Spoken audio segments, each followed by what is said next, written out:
Assalamualaikum warahmatullahi wabarakatuh. Bagaimana saum hari ini? Mudah-mudahan lancar dan mudah-mudahan ibadah kita hari ini khususnya diterima oleh Allah Subhanahu wa taala dan semoga Allah istiqomahkan kita untuk terus bersemangat sampai akhir Ramadan.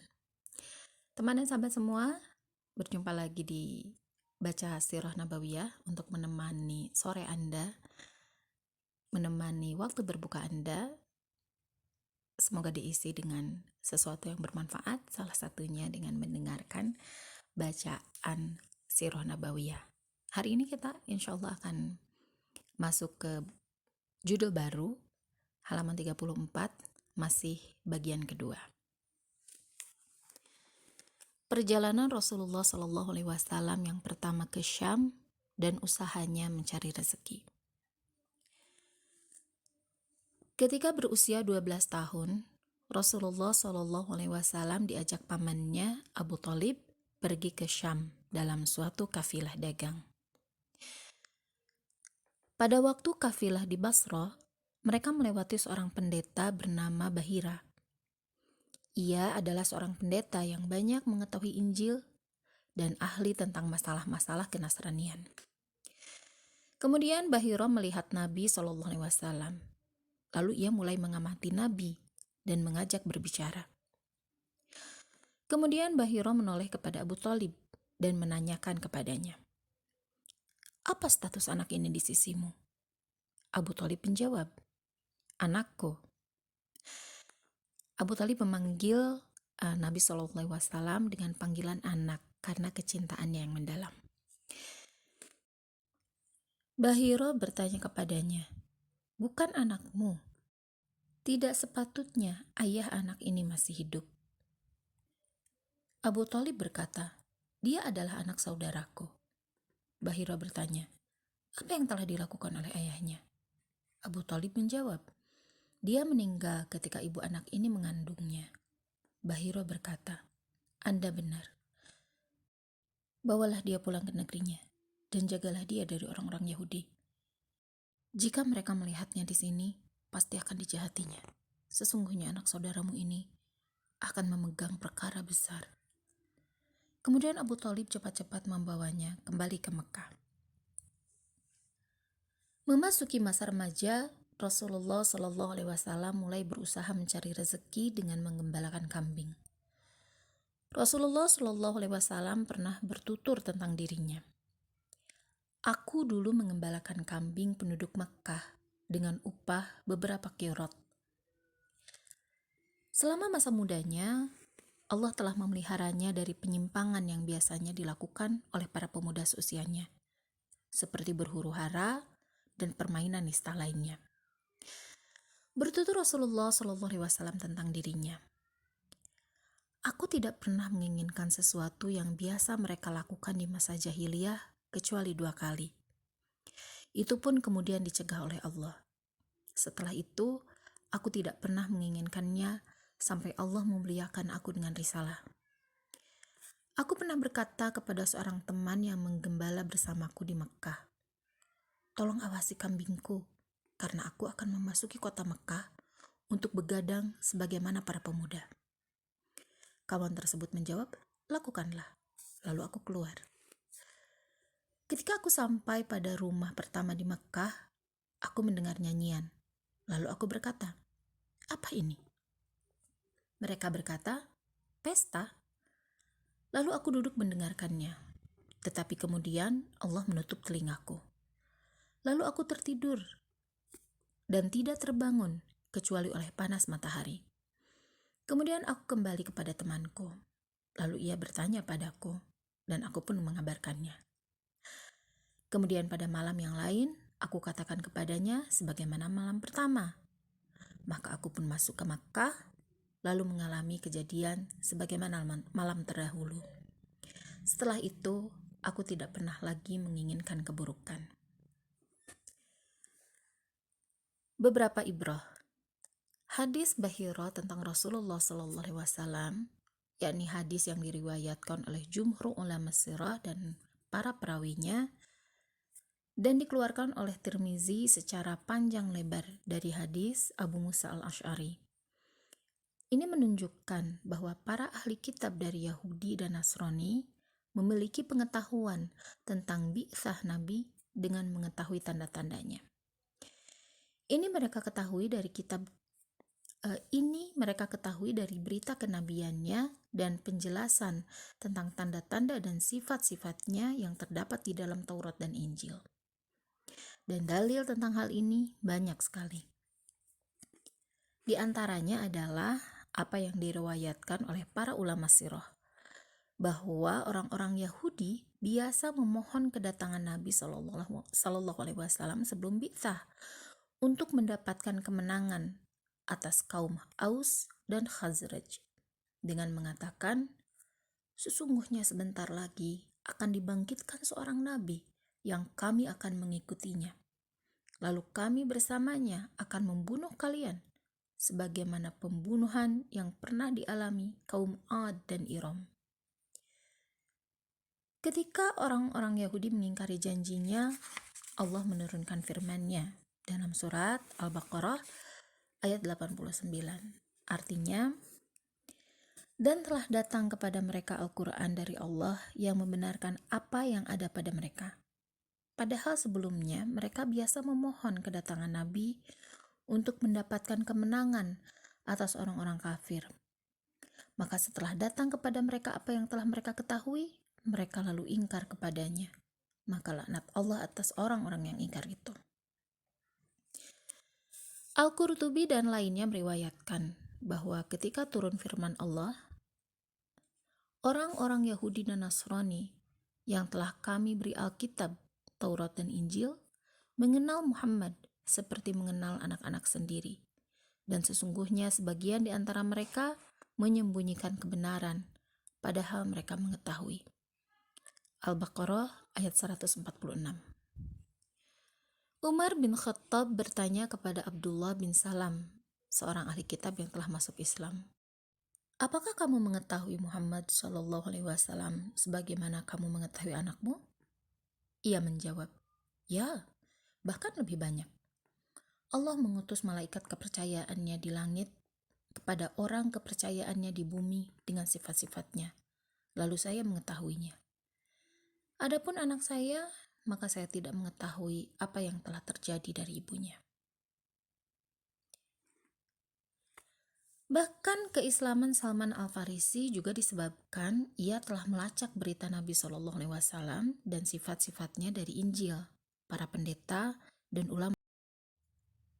ulama Alkitab. Ini tidak dapat dinafikan oleh banyaknya para ahli kitab yang mengingkari adanya pemberitaan tersebut, atau oleh tidak adanya isyarat penyebutan Nabi Shallallahu Alaihi Wasallam di dalam Injil yang beredar sekarang. Sebab terjadinya pemalsuan dan perubahan secara beruntun pada kitab-kitab tersebut telah diakui dan diketahui oleh semua pihak. Maha benar Allah yang berfirman di dalam kitabnya, dan di antara mereka ada yang buta huruf, tidak mengetahui Alkitab atau Taurat, kecuali dongengan bohong belaka, dan mereka hanya menduga-duga. Maka kecelakaan yang besarlah bagi orang-orang yang menulis Alkitab dengan tangan mereka sendiri. Lalu dikatakannya, ini dari Allah, dengan maksud untuk memperoleh keuntungan yang sedikit dengan perbuatan itu. Maka kecelakaan besarlah bagi mereka, karena apa yang ditulis oleh tangan mereka sendiri, dan kecelakaan besarlah bagi mereka, karena apa yang mereka kerjakan. Surat Al-Baqarah ayat 78-79. Sehubungan dengan usaha Rasulullah Shallallahu Alaihi Wasallam mengembalakan kambing untuk tujuan mencari rezeki, terdapat 3 pelajaran yang penting bagi kita. Pertama, selera tinggi dan perasaan halus yang dengan kedua sifat ini Allah memperindah kepribadian nabinya Muhammad Shallallahu Alaihi Wasallam selama ini. Pamannya lah yang mengasuh dengan penuh kasih sayang sebagai seorang bapak. Tetapi begitu merasakan kemampuan untuk bekerja, Rasulullah Shallallahu Alaihi Wasallam segera melakukannya dan berusaha sekuat tenaga untuk meringankan sebagian beban nafkah dari pamannya. Barangkali hasil yang diperolehnya dari hasil pekerjaan yang dipilihkan Allah tersebut tidak begitu banyak dan penting bagi pamannya. Tetapi ia merupakan akhlak yang mengungkapkan rasa syukur, kecerdasan watak, dan kebaikan perilaku. Kedua, berkaitan dengan penjelasan tentang bentuk kehidupan yang diridhoi oleh Allah untuk para hambanya yang saleh di dunia. Sangatlah mudah bagi Allah mempersiapkan Nabi SAW sejak awal kehidupannya dengan sarana kehidupan dan kemewahan yang dapat mencukupi, sehingga tidak perlu lagi memeras keringat menggembalakan kambing. Tetapi hikmah ilahi menghendaki agar kita mengetahui bahwa harta manusia yang terbaik adalah harta yang diperolehnya dari usaha sendiri dan imbalan pelayanan yang diberikan kepada masyarakat dan saudaranya.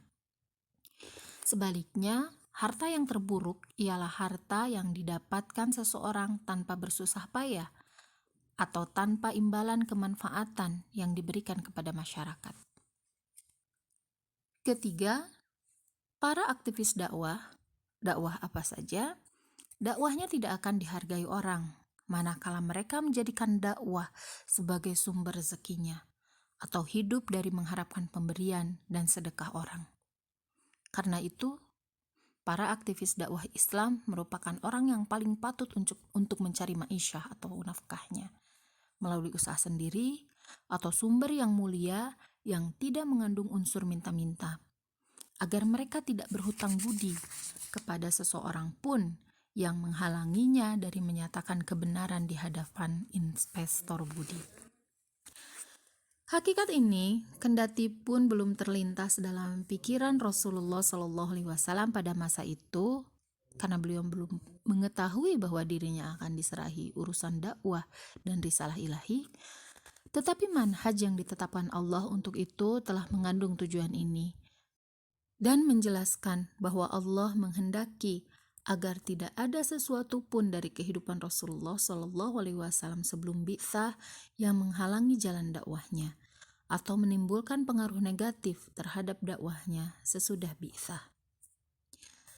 Menyangkut kisah Nabi SAW perihal dirinya yang telah mendapatkan pemeliharaan Allah dari segala keburukan sejak kecilnya dan awal masa remajanya, terdapat penjelasan mengenai dua hal yang sangat penting ini. Pertama, bahwa Nabi SAW juga memiliki seluruh karakteristik manusia, sehingga ia mendapatkan pada dirinya apa yang terdapat pada setiap pemuda berupa berbagai kecenderungan fitrah yang telah ditetapkan Allah pada manusia. Kedua, sesungguhnya Allah, kendati pun demikian, telah melindungi dari semua bentuk penyimpangan dan dari segala sesuatu yang tidak sesuai dengan berbagai tuntutan dakwah. Karena itu, sekalipun belum mendapatkan wahyu atau syariat yang akan melindunginya dari memperturutkan dorongan-dorongan nafsu, tetapi beliau telah mendapat perlindungan lain yang tersamar, yang menghalanginya dari memperturutkan nafsunya yang tidak sesuai dengan dirinya yang telah dipersiapkan Allah untuk menyempurnakan akhlak yang mulia dan menegakkan syariat Islam. Terhimpunnya dua hal tersebut pada diri Rasulullah SAW menjadi dalil yang jelas akan adanya inayah ilahi atau pemeliharaan ilahi secara khusus yang menuntunnya tanpa perantara faktor-faktor yang lazim atau biasa seperti pembinaan dan pengarahan. Siapakah gerangan yang mengarahkannya ke jalan kemaksuman ini? Padahal semua orang di sekitarnya, keluarga, kaum dan tetangga, asing sama sekali dari jalan tersebut, tersesat jauh dari jalan tersebut. Jelas, hanya inayah ilahiyahlah yang memberikan kepada pemuda Muhammad SAW jalan terang, berupa cahaya yang menembus lorong-lorong jahiliyah, termasuk tanda-tanda besar yang menunjukkan kenabian yang diciptakan dan disiapkan Allah untuknya. Juga menunjukkan bahwa arti kenabian merupakan asas pembentukan kepribadian dan arah kehidupannya, baik menyangkut kejiwaan, perilaku, ataupun pemikiran. Tidaklah sulit bagi Allah untuk mencabut sejak kelahiran Rasulullah dorongan-dorongan naluriahnya kepada kesenangan syahwat dan hawa nafsu, Sehingga dengan demikian, beliau tidak akan pernah sama sekali menitipkan kambing gembalaannya kepada temannya untuk turun ke rumah-rumah Mekkah mencari orang-orang yang begadang dan berhura-hura. Tetapi hal itu tidak menunjukkan pada saat itu kepada kelainan-kelainan pada tatanan kejiwaannya, karena gejala ini ada contohnya pada setiap zaman. Jadi tidak ada sesuatu yang menunjukkan kepada pemeliharaan tersembunyi yang memalingkannya dari sesuatu yang tidak layak, di samping adanya dorongan-dorongan naluriahnya terhadapnya.